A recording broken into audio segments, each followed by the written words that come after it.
ખ્યાતિ હોસ્પિટલ કાંડ મુદ્દે ક્રાઇમ બ્રાન્ચને મહત્વની સફળતા મળી છે। વાસ્તવમાં ભાગેડુ આરોપી ડોક્ટર સંજય પાટોડિયાની ધરપકડ કરાઈ છે।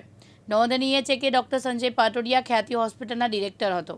આ સાથે રાજકોટમાં ડોક્ટર સંજય પાટોડિયાને ન્યૂ લાઈફ નામથી હોસ્પિટલ ચલાવતો સંજય પાટોડિયા રાજકોટમાં છુપાઈને બેઠો હતો। જો કે આ ઘટના બાદ તેણે આગોતરા જામીનની અરજી પણ આપી હતી, પણ આગોતરા જામીન અરજી રિજેક્ટ થતાં અમદાવાદ આવ્યો। દરમિયાન સોલા મિત્રના આરકેજે ફાર્મ હાઉસ પાસે છુપાયો, જે બાદ ક્રાઇમ બ્રાન્ચે આરોપીની ધરપકડ કરી છે। અમદાવાદમાં ખ્યાતિ હોસ્પિટલના સંજય પાટોડિયાની તપાસમાં એક ખુલાસો થયો છે। સંજય પાટોડિયાની ક્રાઇમ બ્રાન્ચે ધરપકડ કરી છે। સંજય પાટોડિયા રાજકોટમાં છુપાઈને બેઠો હતો અને ત્યાં તેણે આગોતરા જામીનની અરજી આપી હતી।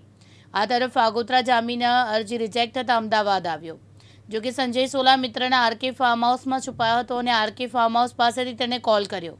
આ તરફ ક્રાઇમ બ્રાન્ચે મોબાઈલ ટ્રેસ કરીને સંજય પાટોડિયાની ધરપકડ કરી છે। ક્રાઇમ બ્રાન્ચ દ્વારા અગાઉ 5 આરોપીની ધરપકડ કરવામાં આવી છે, જે બાદ હવે સંજય પાટોડિયાની પૂછપરછ કરવામાં આવી રહી છે।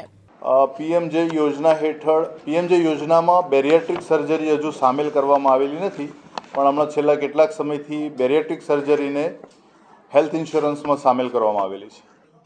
અલગ જે અગાઉ જે આરોપી પકડાયા છે, ચિરાગ રાજપૂત, ડૉક્ટર વજીરાની અને રાહુલ જૈન, એ લોકોની જે કામ કરવાની પદ્ધતિ હતી અથવા તો એ જે લોકો કેમ્પ યોજી અને દર્દીઓને હોસ્પિટલ ખાતે લાવવામાં આવતા હતા, એમને જે કાર્ડિયાક વિભાગમાં જે પ્રકારની સારવારો આપવામાં આવતી હતી, હાલના આરોપીનું એવું કહેવું છે કે એ મારો વિભાગ ન હોય, ત્યાં જે ચાલતી પ્રવૃત્તિ બાબતે મને પૂરતી માહિતી નહોતી, પણ માનવાને કારણ છે કે હોસ્પિટલના એ ડિરેક્ટર છે, એક જ બિલ્ડિંગમાં હોસ્પિટલના તમામ વિભાગો આવેલા છે, એમની મંથલી બોર્ડ ઓફ ડિરેક્ટર્સની મિટિંગ પણ થાય છે, એટલે આ પ્રકારની પ્રવૃત્તિથી એ માહિતગાર હોય એ શક્ય છે।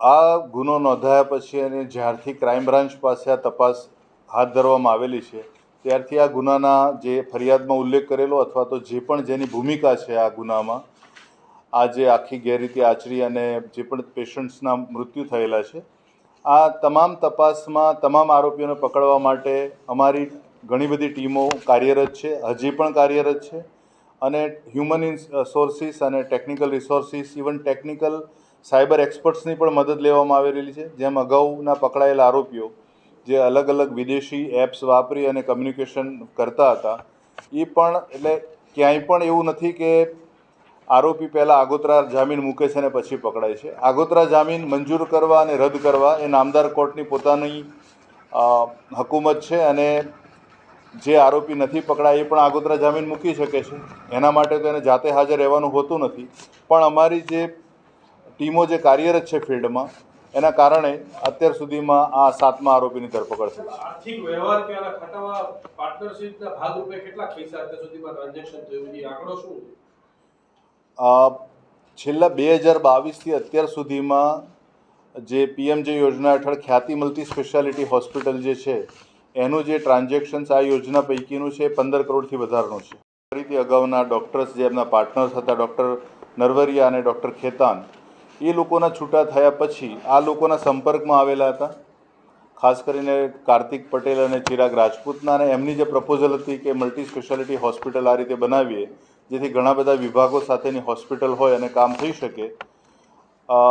આજે અગાઉ એમણે આ બેરિયાટ્રિક હોસ્પિટલ જે એશિયન બેરિયાટ્રિક હોસ્પિટલ્સમાં પેલા ભાગીદારો કેમ છૂટા થયેલા છે એ અંગેની તપાસ બાકી છે, પણ હાલ અત્યારે તપાસનો મૂળ હેતુ જે ફરિયાદ છે એ અનુસંધાને જ છે।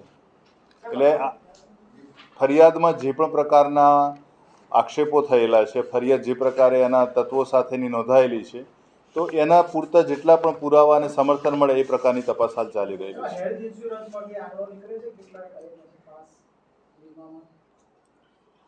પીએમજે યોજના અંતર્ગત જે પદ્ધતિ છે આ પ્રકારે, જ્યારે પેશન્ટ જે પણ હોસ્પિટલ પીએમજે યોજના અંતર્ગત એમ્પલમેન્ટ થયેલી છે એ હોસ્પિટલમાં દાખલ થતા દર્દીઓની સારવારની જે પણ વિગત છે, જે ફાઇલ્સ છે, અપલોડ કરવામાં આવે છે પોર્ટલ ઉપર, અને ત્યાંથી એની વિગતો અન્વયે પીએમજે યોજનાથી એ પ્રપોઝલ જે પણ એજન્સી ઇન્સ્યોરન્સ કંપની જોડાયેલી છે એને મોકલવામાં આવે છે, અને ત્યારબાદ આ સેન્કશન થતાં મંજૂર થતી આ પ્રપોઝલને, એટલે જે પણ ખર્ચ થાય છે પેશન્ટની સારવાર માટેનો, એના નાણાં હોસ્પિટલને ચૂકવવામાં આવે છે।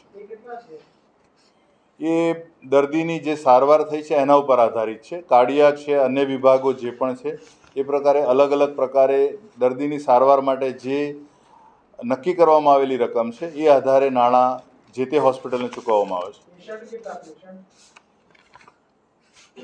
પેશન્ટ કેટલા એવું છે? રકમ અલગ અલગ હોય. પેશન્ટનો આંકડો શું છે? અત્યાર સુધીમાં કેટલા પેશન્ટની સારવાર થઈ છે? હેલ્થ વીમા હેઠળ હેલ્થ વીમા હેઠળ એટલે આ જે એ કર્યું છે સંજય જે ઓપરેશન ને surgery doctor Sanjay Patodia bariatric surgeon છે અને બેરિયાટ્રિક સર્જરી બેરિયાટ્રિક જે વિભાગ છે અથવા તો બેરિયાટ્રિક સર્જરી છે એ પીએમજય યોજના અંતર્ગત સામેલ નથી. એ પ્રકારની સારવાર પીએમજય યોજનામાં થતી નથી. એ માત્ર જેણે હેલ્થ ઇન્સ્યોરન્સ લીધેલા છે એમ જ આવરી લેવામાં આવેલી છે. અને હેલ્થ ઇન્સ્યોરન્સ એ વ્યક્તિગત અને વ્યક્તિગત કંપની જે હોય એ પોતાની જે તે વ્યક્તિની પોતાની ચોઈસ. કેટલી સર્જરી કરી છે એને જે ઇન્સ્યોરન્સમાં પાસ થઈ હોય 200 500 1000 5000 બેરિયાટ્રિક સર્જરી એમણે કેટલી કરેલી છે હવે એમની પૂછપરછમાં જાણીશું. ખ્યાતિ મલ્ટી સ્પેશિયાલિટી હોસ્પિટલ સંદર્ભે વસ્ત્રાપુર પોલીસ સ્ટેશનમાં પ્રથમ 3 ગુના નોંધાયેલા અને ત્રણેય ગુનાની તપાસ પોલીસ કમિશનર શ્રી અમદાવાદ શહેરના હુકમથી ક્રાઇમ બ્રાન્ચને સોંપવામાં આવેલા હતા. અને આ ગુનાની તપાસમાં અત્યાર સુધીમાં 6 આરોપી અટક કરવામાં આવેલા છે.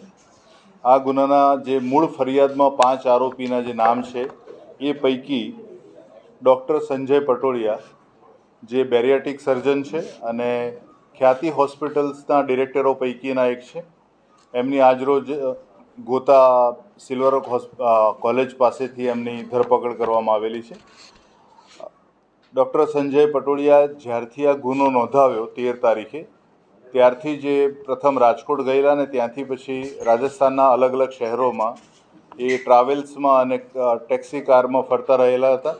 અને ધરપકડ ટાળવા અત્યાર સુધી એ અલગ અલગ સ્થળોએ રોકાણ કરેલું હતું એમનું. ખાસ કરીને જયપુર, પાલી, અજમેર, ઉદયપુર અને દિલ્હી આ સ્થળોએ એમણે રાત્રિ રોકાણ અલગ અલગ સ્થળોએ કરેલું. અને ઘણી જગ્યાએ જ્યાં 1 થી વધુ દિવસ રોકાવાનું થાય ત્યાં દરેક દિવસે અલગ અલગ હોટલમાં એમણે રોકાણ કરેલું.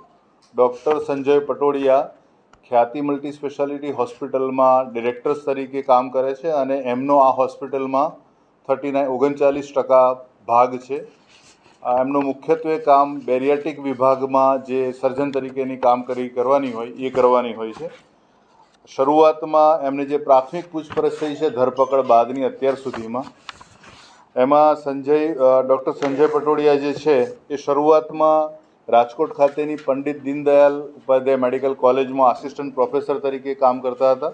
અને ત્યારબાદ પદ્મકુંવરબા હોસ્પિટલ રાજકોટમાં ફૂલ ટાઈમ સર્જન તરીકે કામ કરેલું છે એમણે. અને 2003-2006 સુધીમાં સરદાર પટેલ હોસ્પિટલમાં કામ કરેલું છે. ત્યારબાદ 2012માં અમદાવાદ શહેર ખાતે ડૉક્ટર મહેન્દ્ર નરવરિયા અને ડૉક્ટર મનીષ ખેતાન સાથે ભાગીદારીમાં Ahmedabad bariatrics and cosmetic private limited નામની કંપનીની એમણે શરૂઆત કરેલી. અને એનું જે નામ જે છે હોસ્પિટલનું એમણે એશિયન બેરિયાટ્રિક્સ હોસ્પિટલ તરીકે રાખેલું. આ હોસ્પિટલમાંથી બાકીના બંને જે એમના પાર્ટનર્સ હતા એ અનુક્રમે 2016 અને 2021માં છૂટા થતાં એમની જગ્યાએ કાર્તિક પટેલ, પ્રદીપ કોઠારી અને ચિરાગ રાજપૂત કંપનીમાં જોડાયેલા અને એમણે ખ્યાતિ જે બેરિયાટ્રિક્સનું જે હોસ્પિટલ હતી એને ખ્યાતિ મલ્ટી સ્પેશિયાલિટી હોસ્પિટલ તરીકે એમણે શરૂ કરેલી. કોરોનાના સમય બાદ શરૂઆતમાં આ જે હોસ્પિટલ શરૂ થઈને 2021થી અને સંપૂર્ણપણે જે એમનું જે સક્રિય થઈ હોસ્પિટલ તમામ વિભાગો સાથે એ 2022થી થયેલી છે. અને જેમ જે ખ્યાતિ મલ્ટી સ્પેશિયાલિટી હોસ્પિટલ જે છે એ પીએમજય યોજના અંતર્ગત એને જે એમ્પ્લિમેન્ટ કરવામાં આવેલું હતું હોસ્પિટલનું.